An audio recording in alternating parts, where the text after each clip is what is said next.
I think where AI becomes amazing is that it can allow you to be more of the things that you are amazing at. It can allow you to bring out those super skills, those giftings that you have that make you who you truly are. Well, hey there, and welcome to the Direct Selling Accelerator Podcast. My name is Sam Hind. I'm your host, and I'm so excited that you're here and joining me today for this episode. I know this one will not leave you disappointed. I have brought a very special guest to the table for you today with a really fun episode.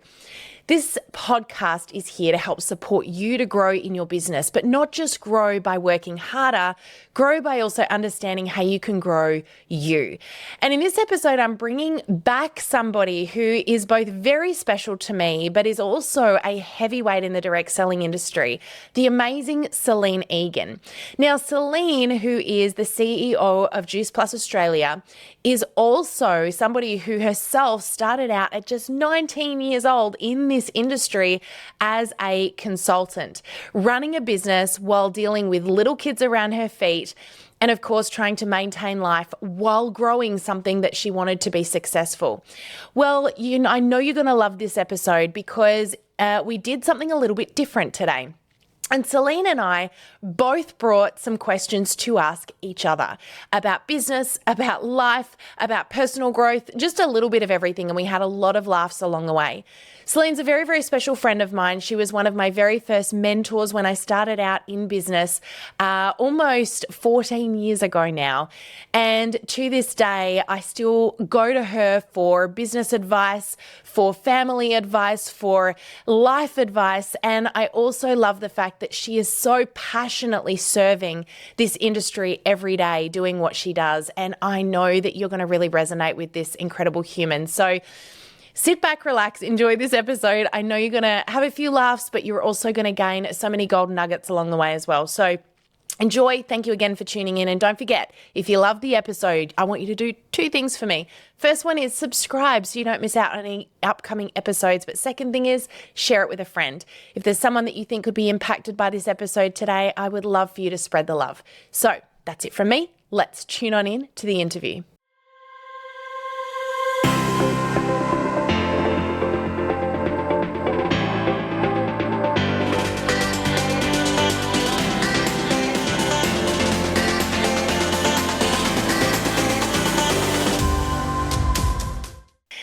Well, hey there, and welcome back to the Direct Selling Accelerator Podcast. I'm both excited and scared about this episode because I've brought in a very, very special friend, someone who is certainly considered probably more family than friend, but is a heavyweight in the direct selling industry, has got oodles of years of experience in both business, as a mum, as a direct selling expert, as everything. She's just an expert in everything. And so this episode... I'm really old, but anyhow. Well, I mean, no.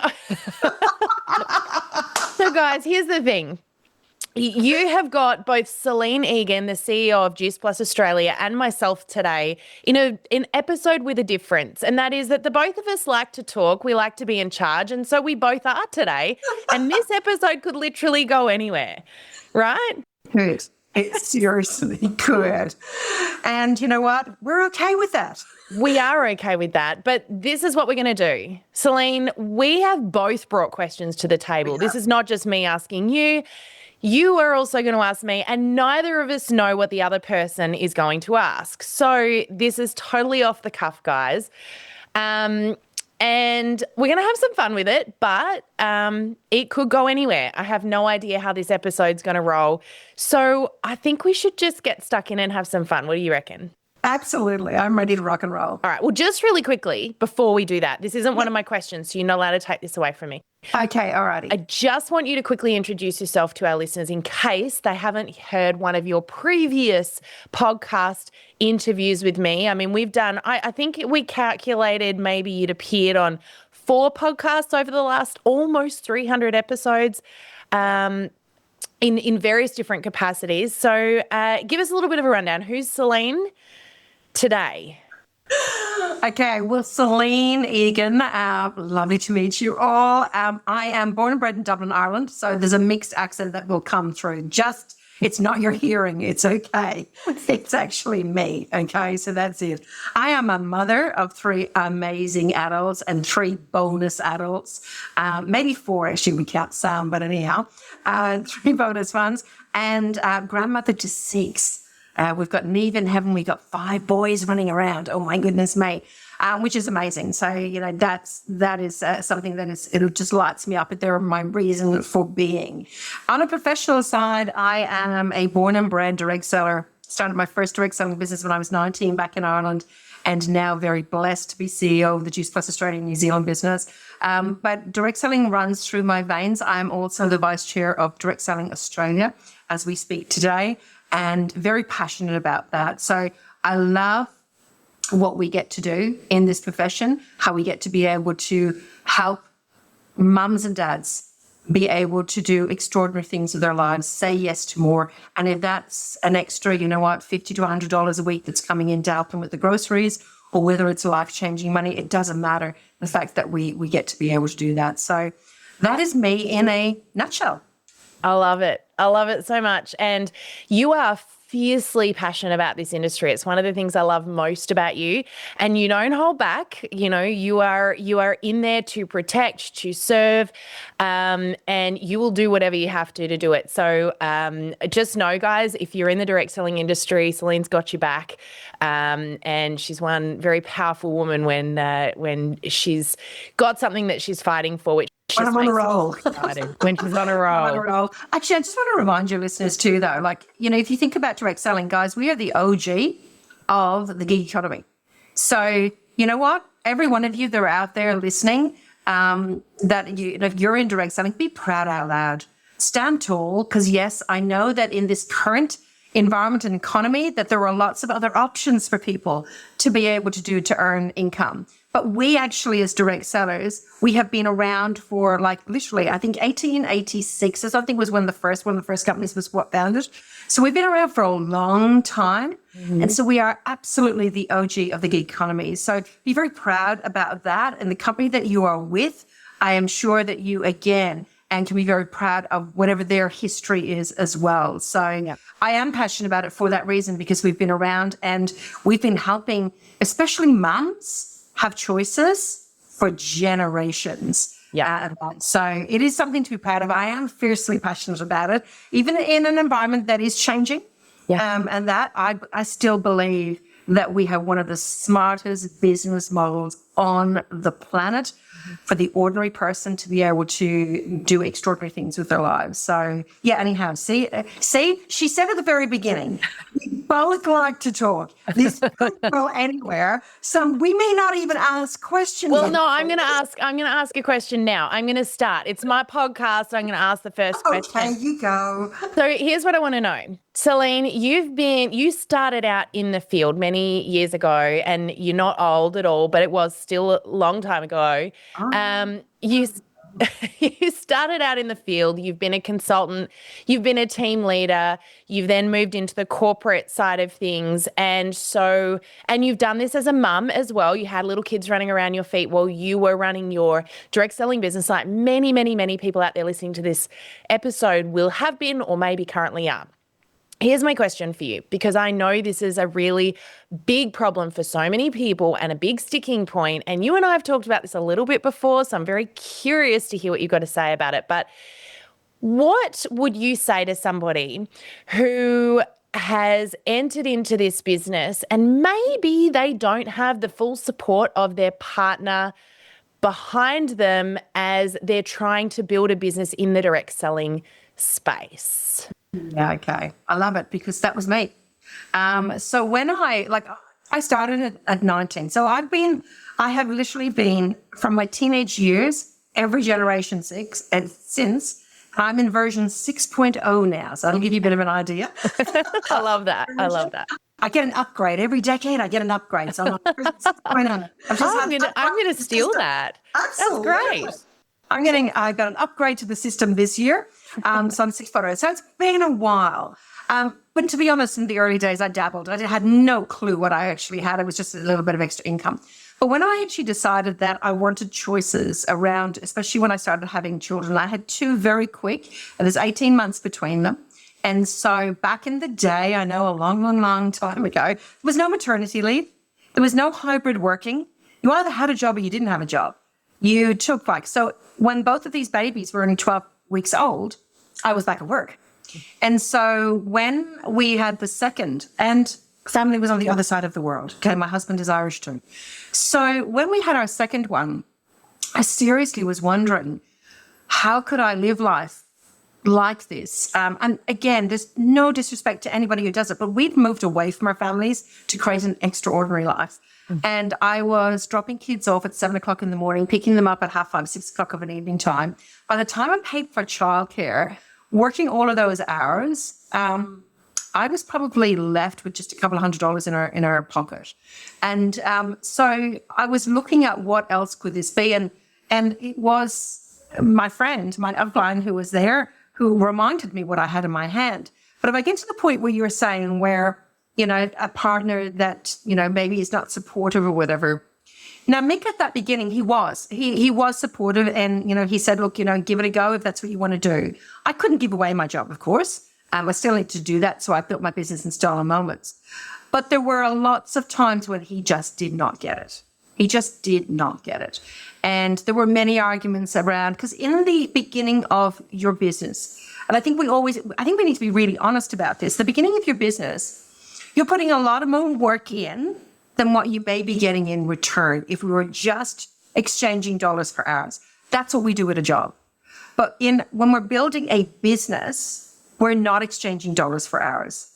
You think of a traditional business, when somebody opens up a store, for probably the first 2 to 3 years, they're not even pulling a wage, but they're putting all of the hours in, okay? It's the same with our direct selling business. You are definitely still getting money, but there is that little bit more. And not everybody understands that, and oftentimes our partners don't understand that. So there were a few instances where I had some interesting conversations, is what we will call them, and that.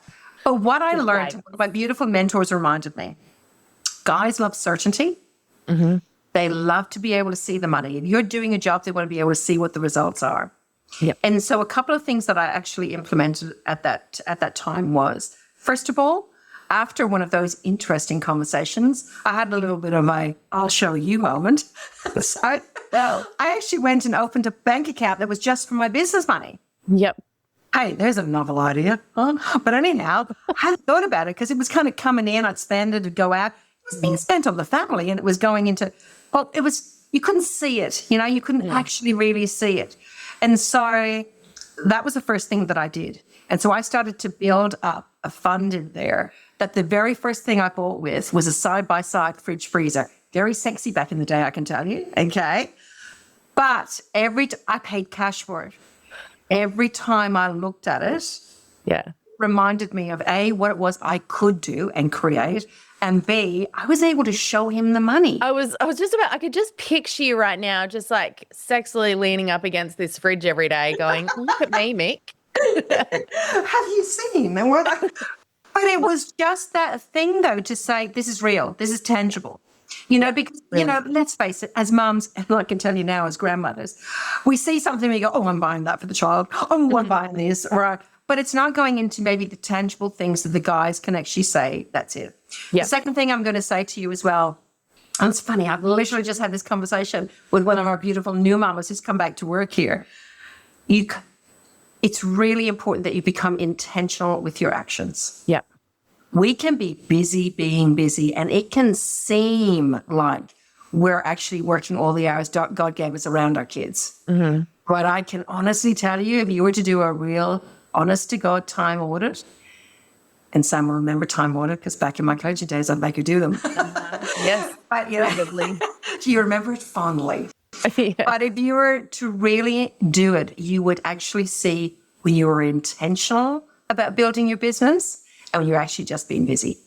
Yep. So I would really encourage you those two things. Get yourself set up so that you're running your business like a business. Even right now, even if it's just a hobby, start early so that you already have got systems in place that will go. And both myself and Sam have got a strong faith. And we believe in the thing, God's not going to give you what you can't cope with, what you can't handle. If you're putting the systems in place, you've got the bank account, you've got that thing, you will start to multiply. because you've already got the systems in place. Yeah. And then if you don't have that, if you're just busy and you're floating around and there's no intentional action, you're not going to get to that next stage of prosperity. You're not going to open up that next flow of income because you're not actually ready to accept it yet. Yeah. So there's a few reasons. Happy husband, happy life. I know there's a happy wife, happy life, but honestly, if you've got a happy husband, done. Okay. You will be able to go really well in your business. And secondly, be intentional. And this is no matter where you are in your life, where you are in your business, be intentional with your actions, people. You know, it's not sexy to just be busy, being busy. And I have to remind myself that I'll do a time audit probably at least every 6 months, just to remind myself what's creeped in that actually is not moving me closer to my goals. So, sorry, that was a really long-winded answer. It's good, though. I really like it. And I love the fridge and a concept and the whole idea around separating those finances. I think if nothing else, that's also good for you because when that money is kind of dissipating like it does, you're also not aware of whether or not you're working smarter or harder. And, you know, if you need to make any shifts and changes, and it's very easy to stick your own head in the sand and say, yes, this business is doing something, but you can't actually quantify what it's doing. And therefore, whether or not that time is time that you're happy to be spending. So I think this time of the year to kind of add to it, because it's not all about the money. You know, one of the things it's rarely about the money, right? It is rarely about the money. But to be honest, you know, when you're talking about the question you asked about the partner, it will be about the money. Yeah. It honestly will be. Okay. But for you, this is a great time of the year. Whenever you're watching this, actually, is a great time of the year to actually stop and take stock of what are the other wealth principles that I've actually been able to apply in my life.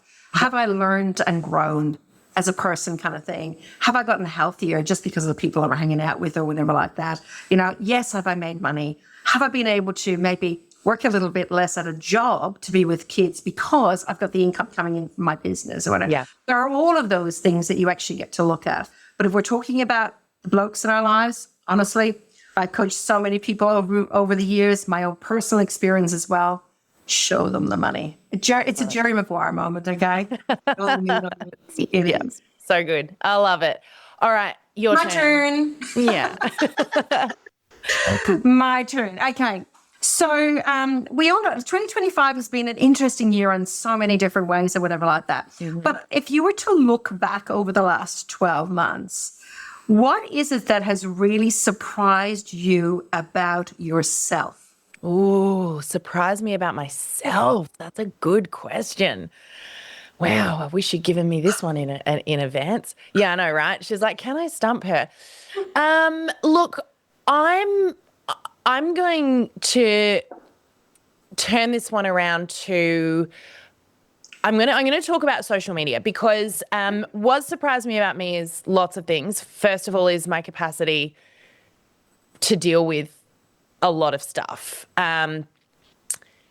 You know, we've had a lot of travel. We've renovated not one but two houses. There's a lot of stuff's gone on, and I'm like, you know, with a baby, with all of these things. Yes, I was just going to say. You know, there's a lot of things, and around. I'm constantly surprised that I'm still breathing and able to function. That's one thing. But I want to talk about social media for a minute because what surprised me is the way I feel about the shifts that have happened over the last 12 months because I have shifted the way I'm approaching things because of it. And where I'm going with this is at the beginning of the year, if you said to me, what do you think of AI? I would have probably said to you, I'm not the biggest fan in the world. I think it's necessary. We absolutely need to be embracing it because it's not going anywhere. Do I feel comfortable with it? No. Do I like it? Not really. Do I think it's good on social media? Probably not. However, I am now going to stand here at the end of 25 and the beginning of 26 when this episode is going to be coming out and saying to you, I've actually fully embraced AI in ways I didn't expect that I would. And I still think that there are a lot of things that we need to be educated on as far as correct usage is concerned. And when it comes to social media, I think people are using AI in ways they absolutely should not. I'm not going to gloss over that. I think there is a fine line between using it effectively and productively and using it to replace ourselves. They're two different things. However, we've got an opportunity. It's kind of like, once upon a time there was what was I listening to the other day? There was a book I was listening to. I've been listening to so many books. I'm just trying to think of what it was. It wasn't How to Win Friends and Influence People. It was one right before that. It'll come to me in a minute. But one of the references in the book was that once upon a time there was someone who came along and said, why does anybody need any new mode of transport? We've all got horses. And then I remember hearing that recently. You remember hearing this recently? Yeah. And then this person said, but one day they're going to be looking back and saying, why on earth did we use horses when we had cars and we had wheels? And the thing is that whenever something new comes into play, like cars, like electricity, like the internet, we push against it because it's not what we're used to and it feels scary. And I think that's where AI has been over 2025, is it's been that thing that people are looking at going, oh my goodness, this is a whole new era, a whole new world. What do we do with this? And I think the beautiful thing is it can help us to be better at who we are. And I really, truly believe that AI can enhance us in ways that we've never been able to be enhanced before. However, I think there's a learning curve that we need to go through, and that's going to happen through 2026 when it comes to the use of AI, especially when it comes to AI and social media, because trust is such a huge issue right now. And that's the thing. It is, isn't it? It's how do we align it with trust? Because I've pretty much gone on the same journey as you, and multiple times over my life. Because I remember the first car phones, people, before the mobile phone. I got excited when we had fax machines. The bricks, seriously. So I get it. Like I started the same as you, with worry and wonder, and wonder kind of thing, So. I love it, but my thing as well. I love it. I've embraced it. I absolutely love it. We use it for lots of different things. My issue is, where is the trust? Yeah.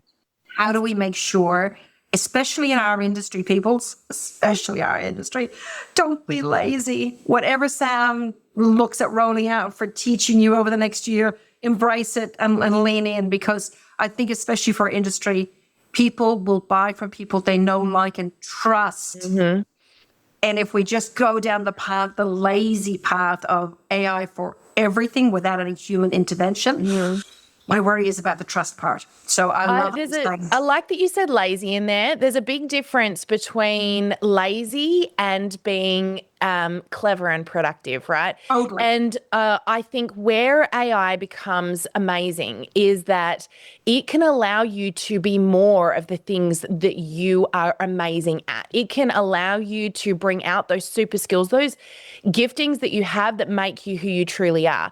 But where I see people using it the wrong way is when they use it to literally be lazy, to just do the work for them. And that, I believe, is not the right way to use it. So where I guess I've surprised myself in this sense is that I've come full circle with my belief around AI being a very important part of business strategy in 2026. Yeah. I do not think that you can grow a successful business in this day and age without using it, because you will be left behind. Everyone else will. And at the end of the day, things that used to take you an hour can now take you 30 seconds. So I think, like Gary Vee, I think was the first to say, many have said it since, that AI will replace you, but somebody who has embraced, knows, understands AI will. Yeah, and I think absolutely. That's the secret. And the thing that we've implemented here within our team is that it's going to be that first 15% has to be about you educating what, the chat prompts and all the rest, bringing the personality to it. Then AI does its work. The last 15% has to be you coming back and editing or checking and whatever like that as well. Yeah. That's where the unlaziness comes in, okay? Yeah. So we've got that 30%, 70% AI does the heavy lifting. Oh my gosh. Yeah. Truly amazing. It can help to increase productivity, but it's got to have that 30% that is you that comes scale with it. Yeah, totally agree. And, even you've got to really think about that trust factor. Yesterday I was, you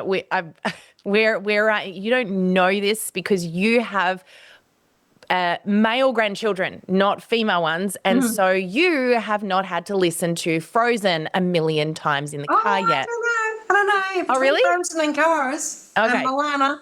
Right. Well, we've got Moana too, but right now it's just Frozen and on repeat, constant. And I found myself yesterday Googling because I'd heard somewhere that Frozen 3 was coming out. And so I Googled it. And of course, there are all these trailers, first trailers for Frozen 3. Now, here's the thing. All of us are now wondering what's real. I'm looking at trailers of movies going, so many of these are probably completely fake and are never, ever going to happen. Who knows what's real anymore because AI is so incredibly believable. And so you don't ever want anyone looking at anything that you post on social media and ask, is that real? Is that AI? So, and it's so easy to create content that doesn't have people wondering that question, but don't let you be the person that they're wondering about. Anyway, that was, again, long-winded. We both like to talk. What do you know? Yeah, well, okay. Well, you've reflected. You looked back over the past 12 months. I know. AI, is it? Okay, all righty. AI, yep. So now it's my turn again to ask you a question. So I've got a little bit of a curveball question here for you. And thinking back, I know, let's just see if we can surprise her here with this one. But thinking back, I want to know what's one belief or habit that you had early in your career, or maybe it wasn't even early, maybe it was recent, but that you've had in your career at some point that you look back on now and you think, wow, I cannot believe I used to do that or I used to think that. So funny because my second question for you was what was one belief about your business that you've had to unlearn as you grow. Mm-hmm. So, okay, we can have a bit of a conversation about it. I think so. Let's make this two-way. Yeah, I know. So what are some of the things that I've had to unlearn, or what was one belief I had to unlearn?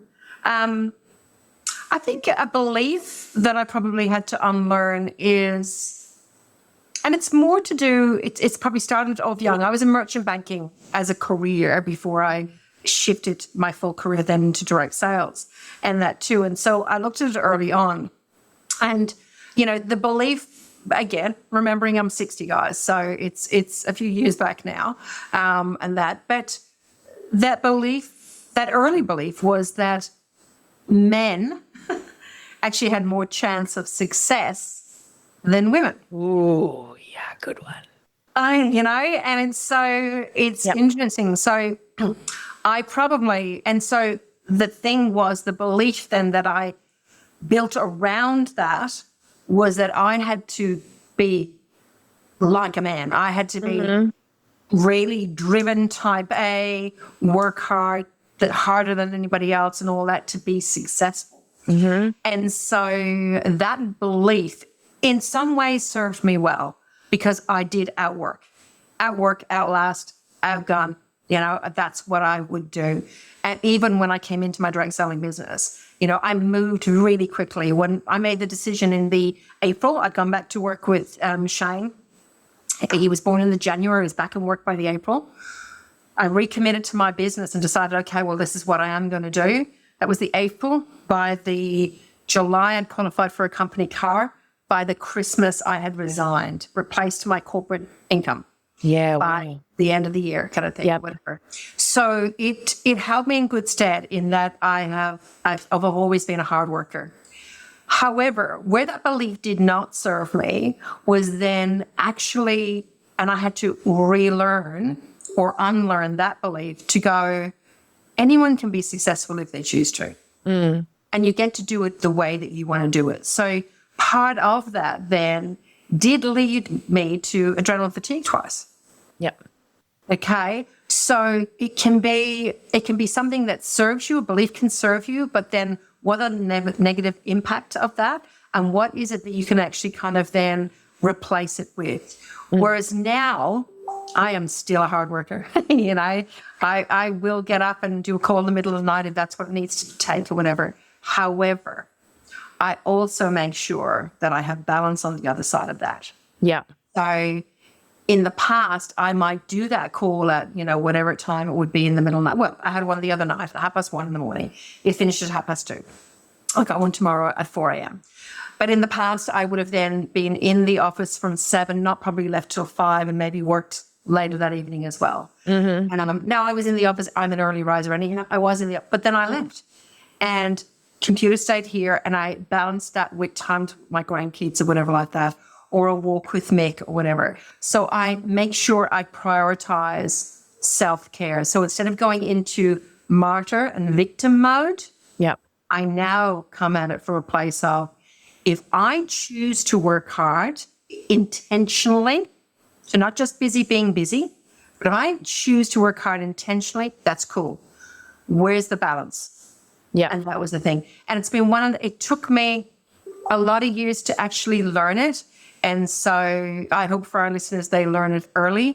Mm-hmm. Intentional, productive work, there's nothing wrong with it. And I also think that a lot of the times we need to learn that too. Okay. Yeah.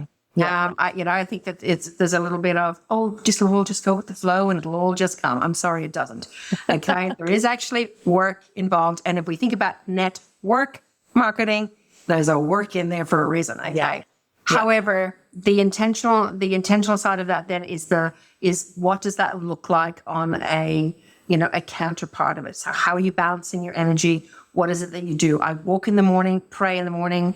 I'll do my exercise. Oftentimes we'll do a second walk of an evening time to be able to balance that out. What is it that you need to do to ensure that there is balance in there? So that's my one. What about you? Yeah. What's yours? Interesting. I've got a couple, but the one is very, very similar to what you've just said, which is when I first went into business, and you would remember because you were mentoring me as I stepped into business before I was ever in the direct selling space. And one of the things that I thought was that in order to be successful, you just have to work harder. And I would work till 2 or 3 in the morning and then get up early in the morning, keep going. And my attitude was, my kids, if I can earn the money to be able to do these big, elaborate things for them, like take them on a holiday or, buy them something that they really want, then they will appreciate and be grateful for all of these hours that I'm working. And, it took me far too long, unfortunately, to realize that it's about working, first of all, smarter, not harder. But second of all, I can get more money. I can do more work. I can earn more income at any point in my life, but I cannot get the time with my kids back. And so my kids actually appreciate me picking them up from school every day more than they do me taking them on that elaborate holiday. And I missed a lot of years with them because even when I was in my corporate role, well before I went out and started my own business, I was a top performer in the company. I was super proud of that. Every single year I was, I ended up becoming their trainer because they wanted me to teach everyone to do what I did. But the fact of the matter is I was no more skilled than anyone else. I simply worked more hours and I worked harder than anybody else. And that really, that it came at a cost. And no one else was willing. Well, some were, but most people were not willing to sacrifice that time with their loved ones. And so there has to be a balancing act. And one of the things I learned probably about 5 years ago is that when you work like that, you're actually, in many cases, particularly when you own your own business, it's not so much, it doesn't work quite the same way when you're working for someone because the business, the business requires all of you to be showing up as your best. And when you've got a company with lots of staff, you can sort of pull on the skills from different people. But when you're running your own business and you are your employee and you are not putting into your health, you're not putting into your spirituality, you're not putting into your relationships, you're not putting into your learning, you're not putting into your legacy, you're not putting into your family fun celebration. If you're not taking care of every area of your life, you're literally strangling your business. And what I was doing was I was saying things like, well, when I earn this income, then I'm going to do this thing with my family. When I get this to this level in my business, then I'm going to start picking my kids up at 3:30. When I get here, then I'm going to do that. And the then was always something I valued that was important. The when was always something reliant on my business. And the problem was that my business was never going to get there because I wasn't taking care of all these other things. And I was setting myself up to fail, but I was becoming resentful. The energy flow. Yeah, but I was resentful of my business at the same time because I was saying, well, it's the business's fault that I'm not going to the gym every week. Yeah. But actually my business is not doing well because I'm not taking care of my physical health and I'm not putting 2 and 2 together here. And one day I just had this moment where I was at that burnout stage and I just went, hang on a second. What am I prioritizing here? when I'm 70, 80 years old, I'll look back and go, I wish I had not sacrificed all of those things that are also important in my life for success. So that was one thing. But the other thing I think that most people here will probably resonate with, something I believed early on in the piece about myself, and it's actually why I started my business, was I used to say to myself, this was in a bully going on, you're not tech savvy. You're not tech savvy. You don't know how to do technology. And I was in marketing at the time. And being in marketing when social media was on the rise and becoming as big as it was, and this was, so Aiden, I'm just trying to think back now. Levi was just born, so maybe a year old. So that'd be like 12 years ago now. Social media was becoming the new age of marketing.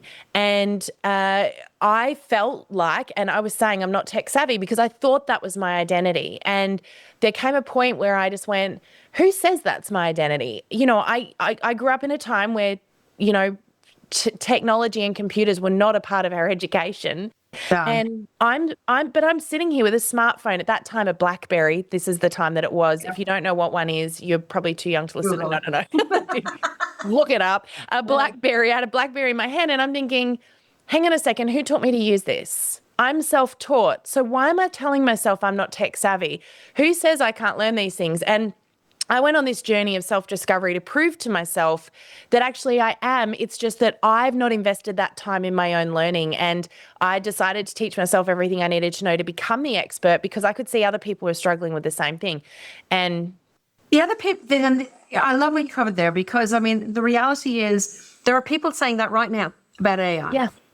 That I don't know, I don't understand it or whatever like that. And I get it. At the beginning of the year, I was kind of going, do I need to learn another thing or whatever like that, honestly. But then, I'm part of a coaching program and we did a 2-day course on it. It was like, oh my goodness, wow. The capabilities that this actually has, and if it's used correctly, is truly amazing. But I also want to go back to, our beliefs around the work hard type of scenario as well. I think it's also important to remind people that it comes back again to the words I used earlier on. It's the intentional actions. Because honestly, you won't put in the hours that you think you have to when you're actually intentional with the actions you're going to do. Yeah.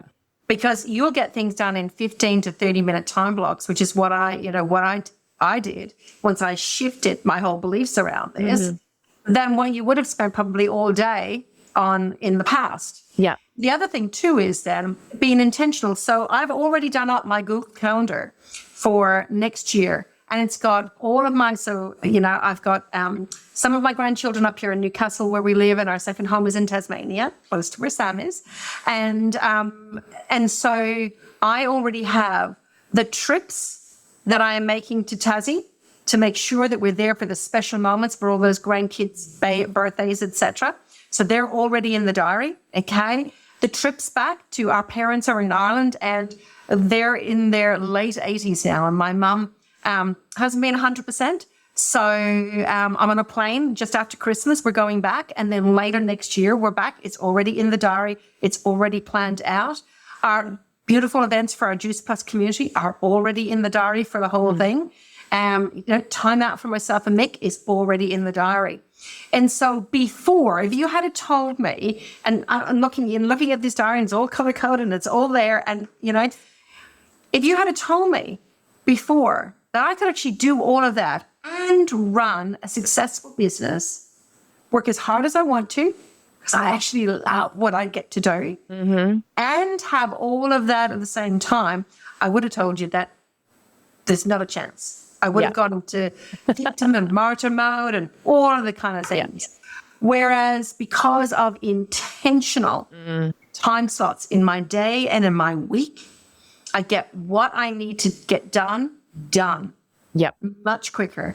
There's no guilt attached then to the time off, running around, running the ground with grandkids, going on timeouts with Mick, spending time with our grown-up kids, all of those things that light me up, catching up with my dear friends, kind of thing, all of those things that before, to be honest, the story I had, the belief I had was I was too busy. Yeah. And like you said, Sam, because when I met you, darling, you were doing all of that and a single mom. Yeah. With a brand new baby. and that too. So to be honest, we didn't know any difference. We just kind of went, okay, we're just going to make this work. And you put your head down and you just worked hard. That's what you did do. But like we've had to learn about technology, about social media, now about AI, we also, all of us, get to learn how to be intentional in what we do every day and how to be able to have and I never like using the word balance because I think it's so different for everybody but again, strategic balance. Yeah. Strategic balance, because there will be times in your life where you will have strategic imbalance. Yeah. And you will have seasons. It just shouldn't be the whole time. Yeah, I completely agree with you about balance. I think we've got this idea in our heads that we have to find a balance. And I actually use the word like equilibrium because I feel like there's this ebb and flow that goes on. Yeah. I don't like the word balance because we're always striving for something that we can never achieve. You can't achieve a balanced life, but you can achieve an intentional life, like you said, where you're looking at it going, okay, I recognize that in this next season of my life, I'm choosing not to pile time and energy into, say, my legacy. I'm instead going to pile it into my relationship and my health and fitness.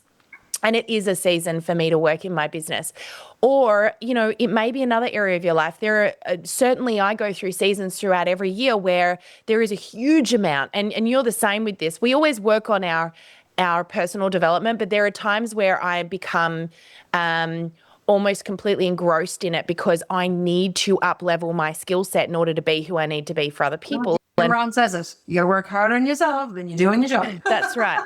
And so, I think all of these things are really important, but I guarantee that because, Celine, you've blocked that time out in your year and you've been so organized, you make me feel terrible because I have certainly not planned my year out to the degree that... I'll my calendar so you can... I know, I'll just copy yours, right? But I guarantee your business, the whole company is better for that because you are taking that time. And it really goes against the grain that I think many generations grew up with. I'm just going to throw it out there. I certainly grew up. I was one of those generations, because there was also a guilt attached, for a lot of the women. If there are women here that are kind of late 50s, early 60s onwards kind of thing, will recognize this. There was also nearly a pressure that we needed to want it all and do it all because the generation before us fought for that freedom for us to do that. Yeah, that's right. And so it was kind of like our mothers didn't have that opportunity to actually be able to really do that. And so there was nearly a guilt on, I've got this opportunity, I need to make the most of it kind of thing. So whereas, these next generations, your generation, our kids' generations have got, some other choices there. Just even, to be honest, the flexible work arrangements, like that wasn't there. Like you either had a job, so I was either going back to work full-time 5 days a week or I wasn't. Yeah. It wasn't a hybrid thing. It was the reason why our beautiful profession was such a godsend. It was absolutely such a godsend kind of thing. Yeah. Anyhow, right, I've got a question for you. Right, okay, right. Because you technically asked me that one and I just bounced back to you. So, okay. Alrighty, so this is kind of a little bit of a life question. Okay. And I want you to focus on life rather than kind of purely business. Okay. So right now, what does a good life, and I know we've touched on it a little bit, actually look like for you? Not in theory, but in real life. So what is it that you are maybe saying yes to more of, or you want to? You're intentionally going into 2026. Yeah. Think about that. And what are you protecting more fiercely than before?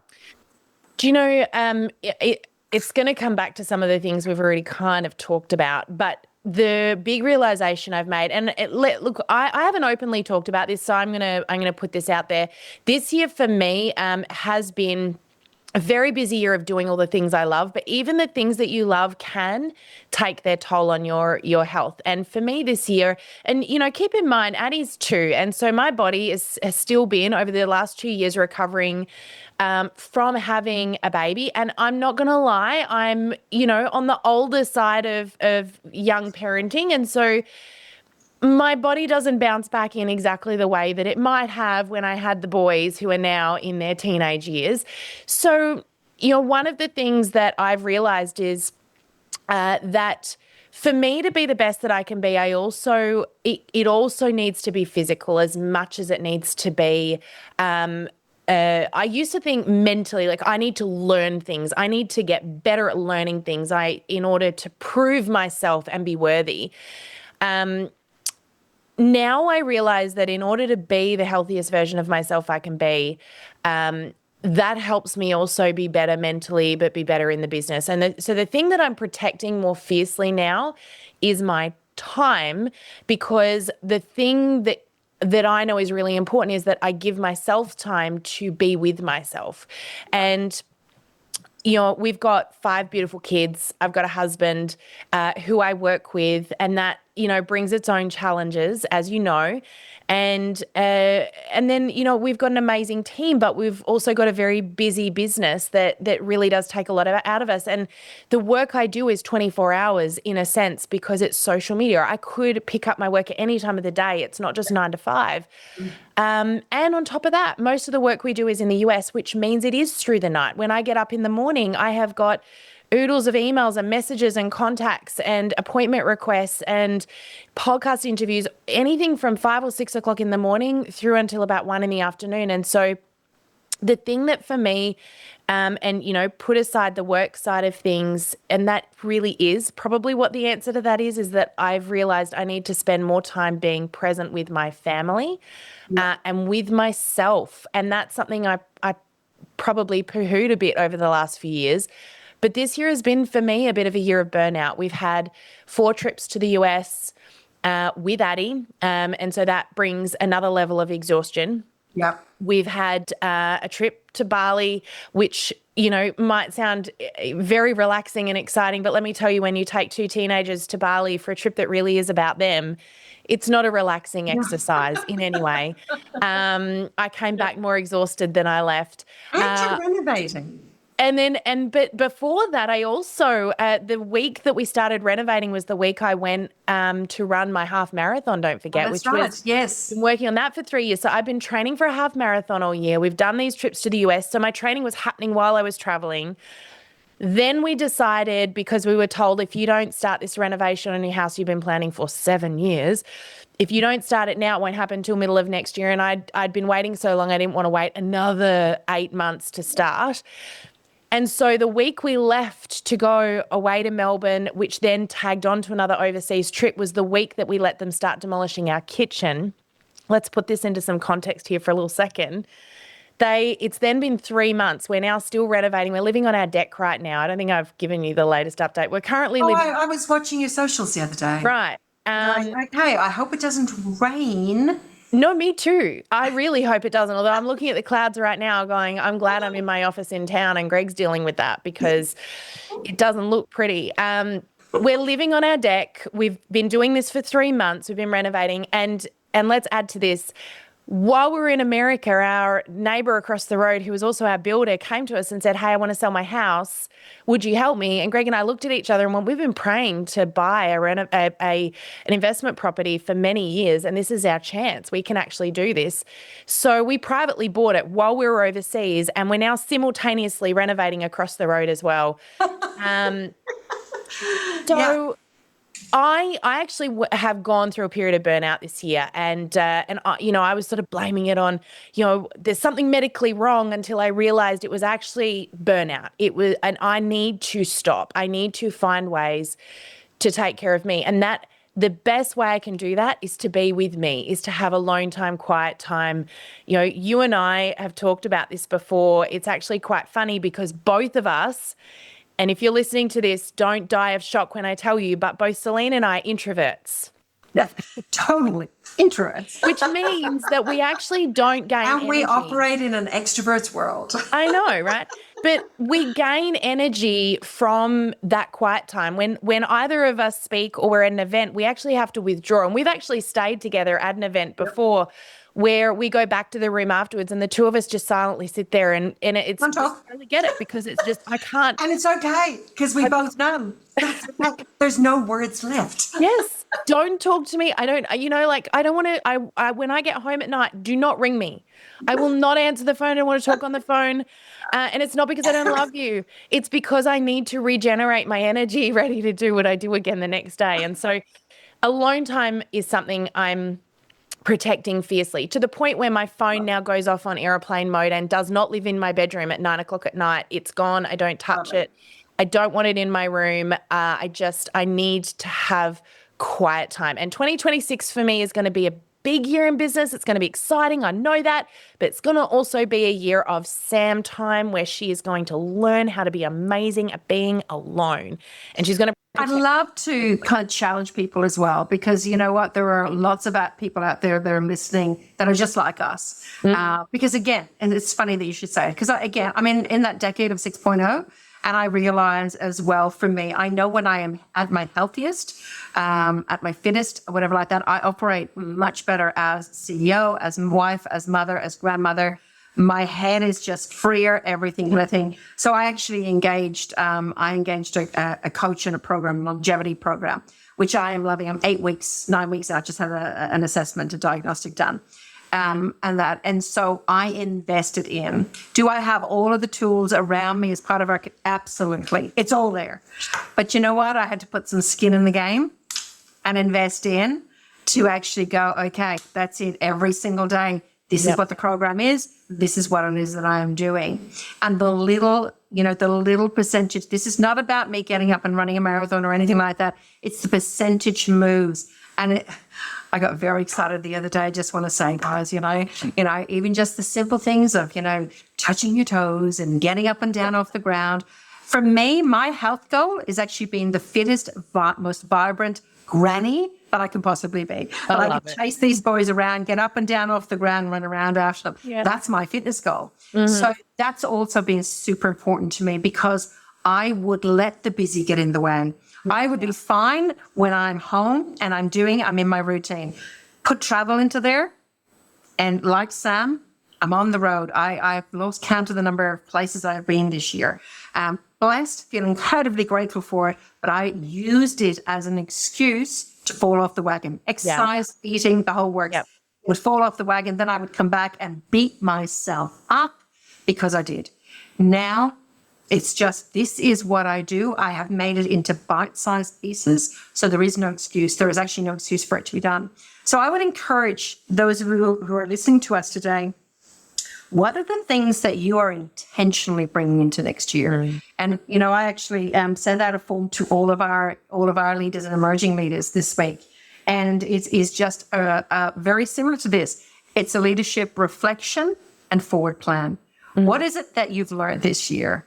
What is it that you are not bringing into 2026? Yeah, that's funny. I just did that exact exercise with our community this week as well. What is it that you are bringing in? What are you intentionally bringing in? Yeah. What are you proud of for this year?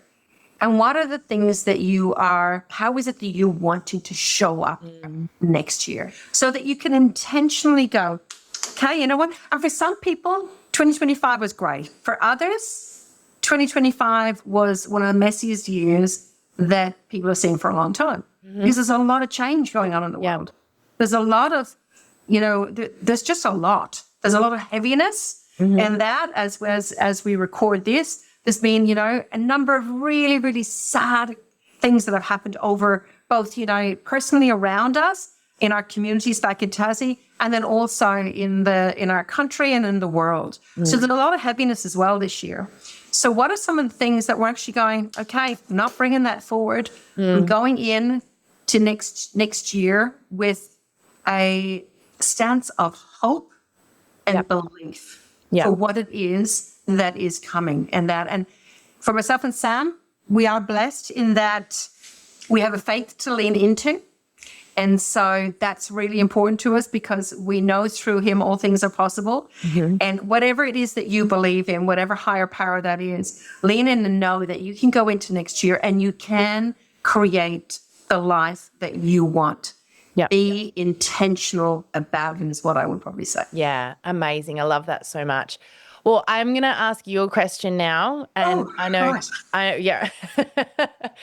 I thought I was done. I thought I'd give my final statement, but okay, all right. No, I'm going to make this one really quick and easy for you to answer because you've got 30 seconds. Oh, okay. Part of the question. It is, if I handed you a microphone and that reached every woman in business for 30 seconds, what would you tell them? Go. Believe in yourself. Whatever season you're going through at the moment, this too shall pass. If it's a good season, this too shall pass. If it's a crappy season, this too shall pass. Always remember that there are two sides to the coin and it's actually okay. And when we learn to recognize that, when we're in the darkness, we know the light is coming, and we're in the light, we know that there may be some challenges coming. So this too shall pass. Believe it, understand it, and just stay in the game. Oh my gosh, it was like you pre-prepared that. Holy Spirit, thank you. Wow, I'm impressed. Well done. I love it. Oh, so good. Well, Celine, I'm just going to throw a couple of really quick ones at you because we've got our normal questions we ask all podcast guests, and okay. Asked you these many times before. I know that you have, and now I'm kind of going, oh, what are they? I know. Well, I'm going to throw them at you, and you're allowed to say pass because I didn't pre-prepare you for these. So if you don't have something prepared for when you can, but I know you won't do that. So here they are. First of all, book of the moment, because I know you love to read. So I'm not going to say favorite book, but what's your book of the moment? Book of the moment, I'm just about to start it actually. It is High Road Leadership by John Maxwell. I love him. He's an amazing leader. And I have a copy for you, darling. And I saw him at the Global Leadership Summit recently and talked about the latest book out. So I That's actually the next book. So I am very excited about getting into that actually over the break. I love it. Okay. Favorite quote? If it is to be, it is up to me. Oh, I love it. You've said that one before, but I still think that's an oldie but a goodie, so we're going to allow it. If you could have a superpower, any superpower, what would it be and why? Oh my gosh, superpower. I'd like to know what people think. Oh no, that would be awful. That would be terrible. I'd like to be able to say, oh, do you really? But would you turn it on and off? I'd like to turn it on and off, yeah. Yeah, you wouldn't want to know all the time. I wouldn't want to know all the time. But there's occasionally where I'd like to know and I'd kind of go, really? Is that you think? And they'd be going, what? I can absolutely see you using it too. Yeah, 100%. Okay, last one is, if you could go back in time and say one thing to your past self, what would that be? This too shall pass. Yeah.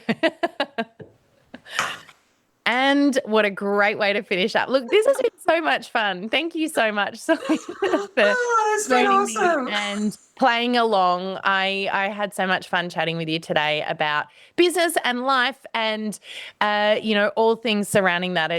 As always, you are such an amazing inspiration. So thank you so much for taking the time out of your friend. It's been awesome. Take care. God bless everybody. Thanks so much, everyone, for tuning on in again. And we will see you next week. Bye for now. Thank you for joining us in this episode of the Direct Selling Accelerator Podcast. If you love listening and you found that this was helpful for your direct selling business, please like and subscribe to our YouTube channel. You can also check out the recommended video that's popped up on your screen right here. I look forward to seeing you again next time. Bye for now.